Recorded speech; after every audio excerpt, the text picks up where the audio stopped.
Eu quero aproveitar esse espaço, né? Embora eu já falei muito, eu falo muito, né, Beto? Não, e aqui a gente tá para ouvir muito.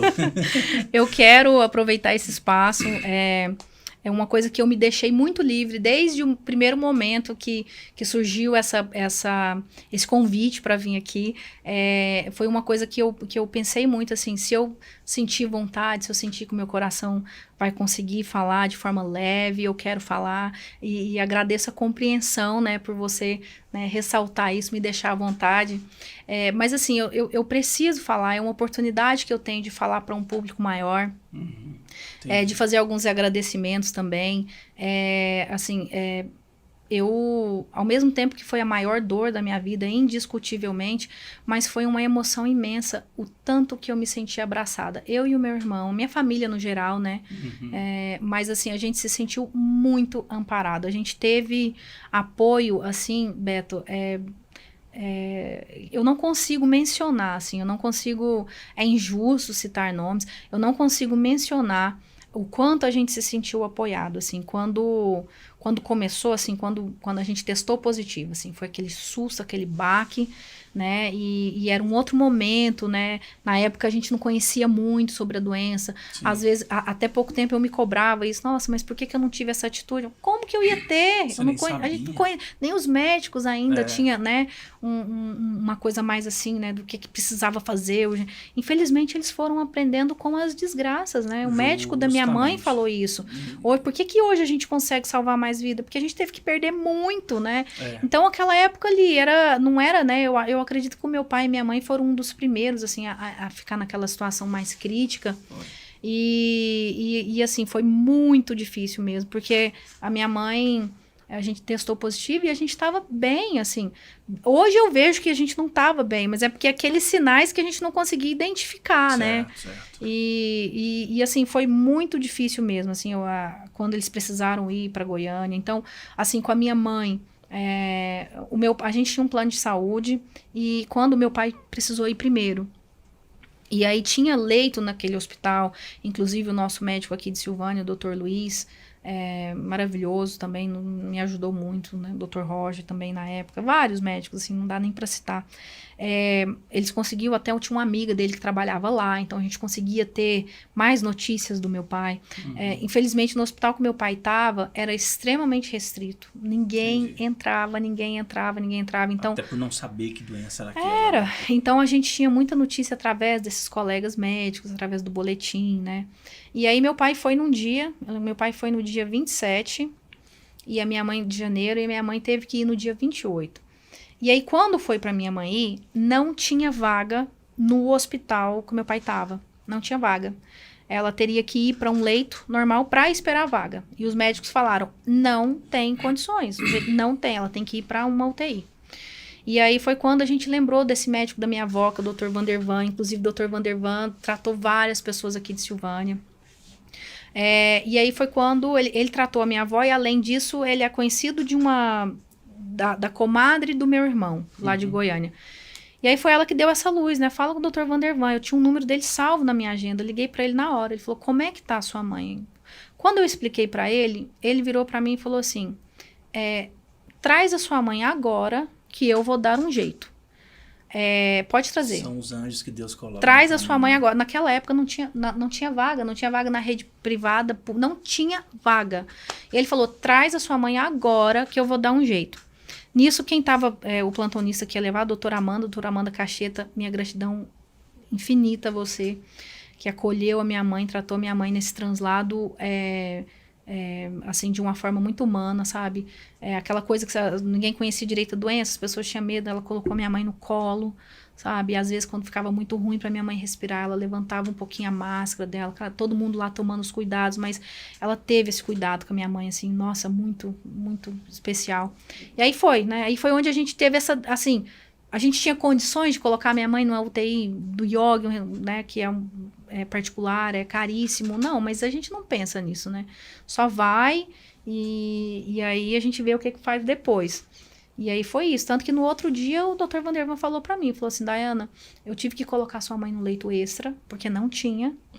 Hoje eu consegui colocar sua mãe, né, num leito normal, que abriu.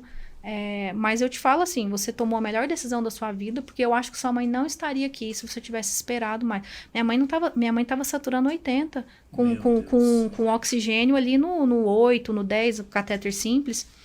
E aí minha mãe foi, e assim, foi difícil, Beto, porque no caminho que eu tava seguindo a ambulância, não consegui seguir, porque eu também tava com Covid, assim, acho que eu tava no final do Covid, eu não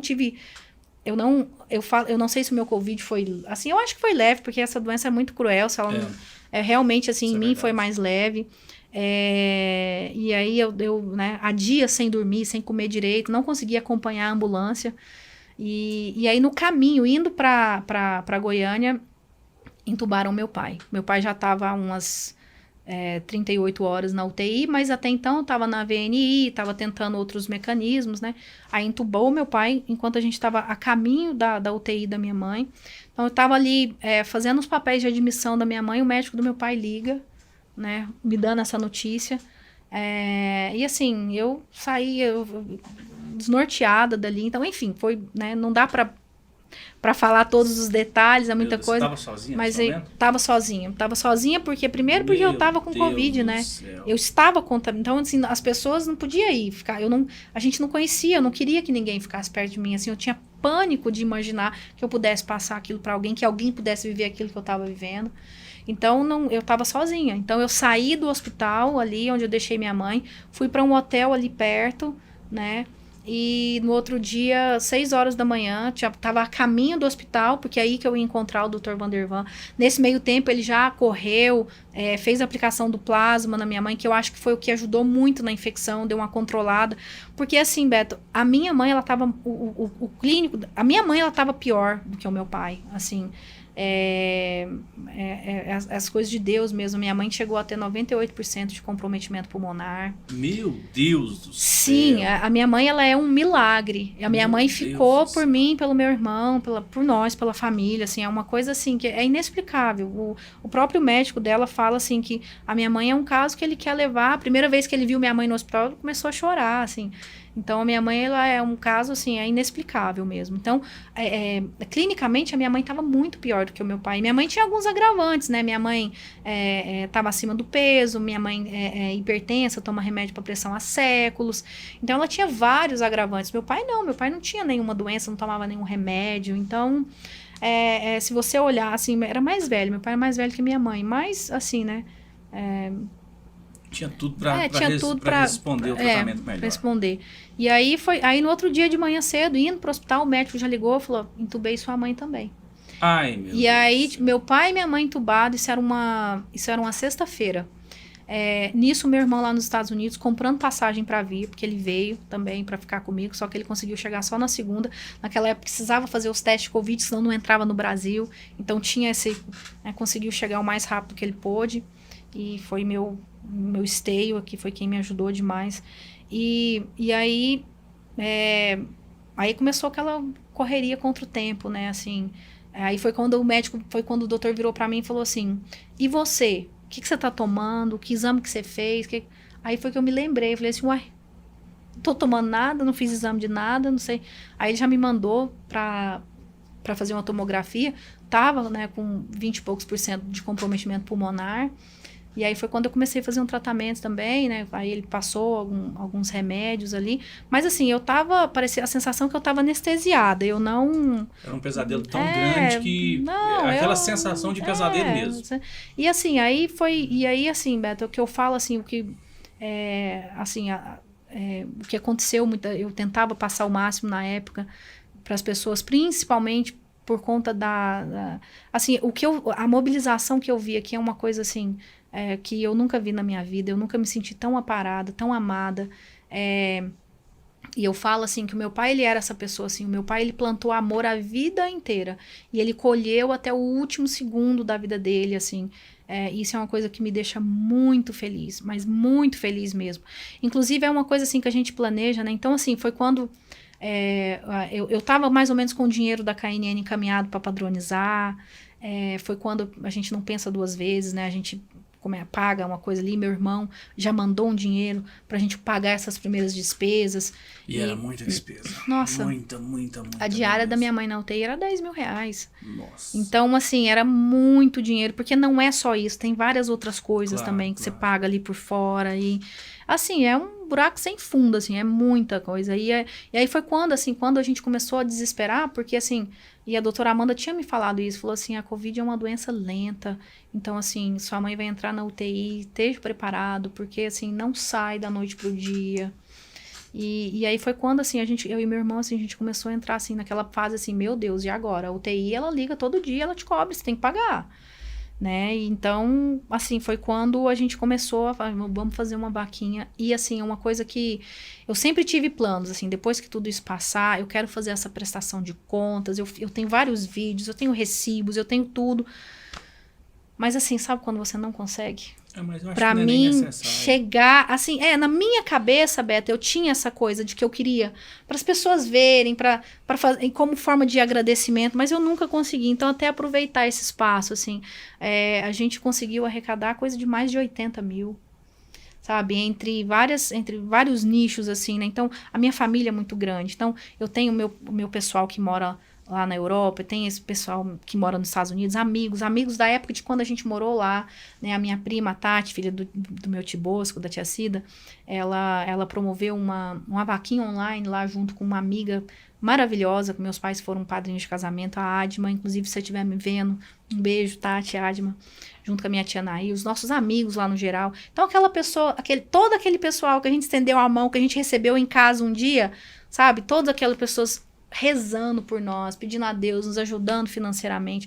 A mesma coisa assim, eu nunca vi uma comoção tão grande. A gente conseguiu juntar igreja católica, evangélica, os espíritas, todo mundo numa só voz, assim, pedindo vida, pedindo saúde, pedindo, né? Foi uma coisa, assim, grandiosa, Beto. Eu não consigo descrever o que foi aquilo.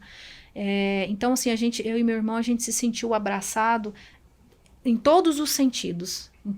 Pessoas de Vianópolis me ajudando, assim, várias pessoas aqui em Silvânia, aquela mobilização, a gente colocou o Pix, quando a gente colocou ali, sabe, o povo já começou a ajudar, e era pessoal fazendo rifa, e depositando dinheiro, e várias empresas, né, e aquelas, fazia uma ação ali, e nos ajudava, igual eu falei, é injusto citar nomes, assim, então, assim, a gente se sentiu muito fortalecido, que a gente pensou, a gente tá tudo nesse mundo menos só, né? A gente tem uma comunidade inteira nos abraçando e nos amparando, e foi incrível isso, assim, porque é o que eu falo, assim, a gente nunca que tá preparado para viver uma situação dessa da noite pro dia. Não. Então, às vezes, você tem um dinheiro ali que é a sua reserva de emergência ali, não vai, a gente teve um custo 250, 260 mil, mais ou menos, né? Durante esses 38 dias aí, né?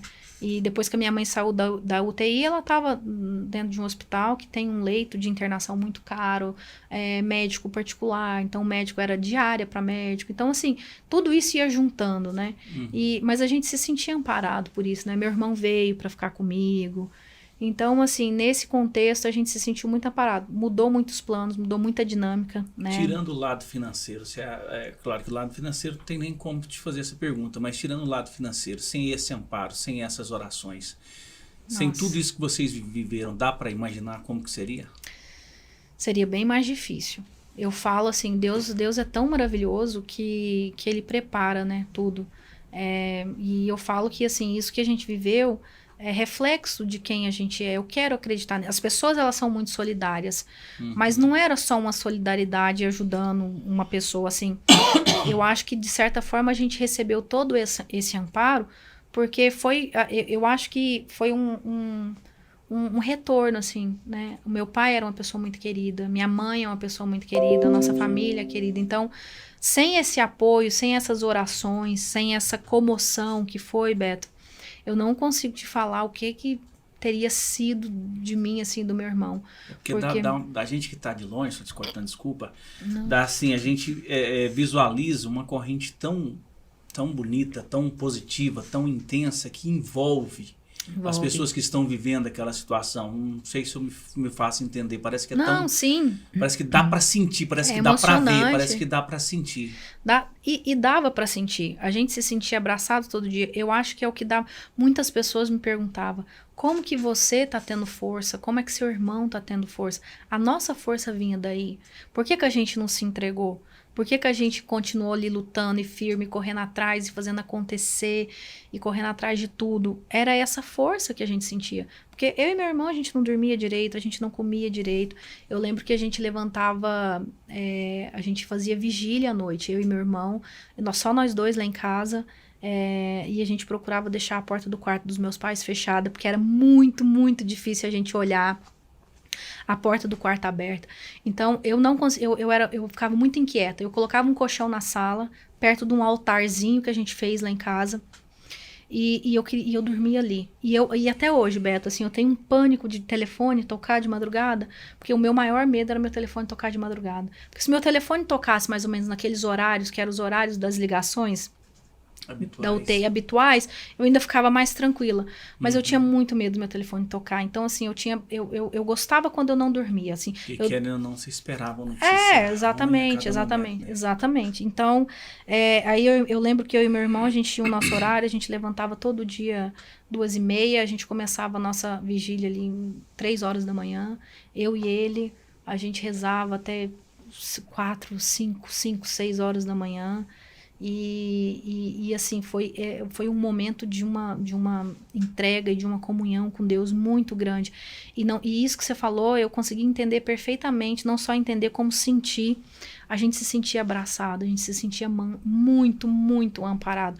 Era pessoas assim do mundo inteiro rezando pela gente, assim, era quem ouvia a nossa história, sabe, rezava junto com nós e pedia a Deus e a gente escutando isso o tempo inteiro, assim, era pessoas, sabe, mandando aquela vibração. E sem isso, e assim, o financeiro foi muito importante para a gente conseguir manter esses gastos aí, mas o que fez total diferença foi isso. Foi a gente se sentir amparado, essa coisa, assim, a gente sentia que estava difícil, mas que a gente estava pronto para encarar e que a gente não estava só e em momento nenhum, assim, tanto eu quanto o meu irmão, a gente, por mais difícil que fosse, eu não sei se era porque a gente estava envolvido diretamente, mas a gente nunca imaginou que a gente fosse perder o meu pai e a minha mãe, por mais que era, assim, uma eminência, assim, por mais que a gente recebia mais paulada do que qualquer outra coisa, eu sempre tentava fazer os áudios para mandar para a família de uma forma muito otimista, porque era inadmissível para mim aceitar que alguém tivesse algum pensamento pessimista, né? Então, às vezes, eu confesso que às vezes eu até tentava maquiar um pouco o que os médicos falavam,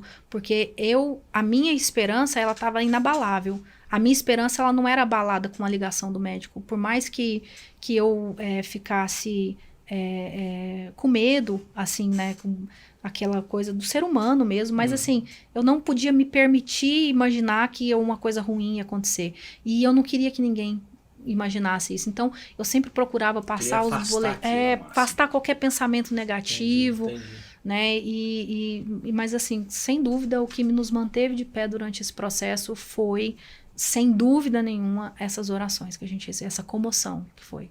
E como é que foi a notícia? A notícia foi no dia 11, né, de fevereiro. Foi eu e o meu irmão, a gente ficava aqui em Silvânia, e nessa época minha mãe já começou a só voltando um pouco, quando o médico, com 3, 4 dias que a minha mãe estava entubada, ele falou que já ia começar o processo para estubar, porque o quanto antes estubasse era melhor, até por conta de sequelas e tal. Só que a minha mãe não acordava. Ele diminuía a sedação, minha mãe já estava com parâmetros para ser estubada, mas ela não acordava. E não tem como você estubar com a pessoa desacordada, né? Entendi. E aí foi mesmo assim, no sábado, os parâmetros estavam melhor, ela estava em momentos de acordava, dormia, ele estubou. E aí, mas só que alguma coisa me falava, inclusive até nesse dia eu liguei para a doutora Amanda, falei, doutora Amanda, era uma forma de me preparar. se precisar entubar ela de novo. Aí ela até me explicou qual que era o processo e tal. E dito e feito, no domingo ele me ligou e falou, olha, a gente teve que entubar sua mãe novamente, a gente estubou, ela não acordou, é muito perigoso manter um paciente assim. Então minha mãe passou por 2 processos de intubação. E aí, isso no domingo, né? Meu pai faleceu na quinta-feira, então 4 dias antes aconteceu esse processo com a minha mãe. Aí na segunda o médico pediu pra gente ir lá, né? Já deixou claro pra mim, pode vir, é só um procedimento que a gente quer fazer com sua mãe, tá tudo bem. O meu pai era só por telefone, eu e meu irmão ia pra porta da UTI, a gente rezava, a gente ajoelhava lá na porta, mas os médicos não deixavam a gente entrar. A gente não viu meu pai entubado, a gente não teve acesso.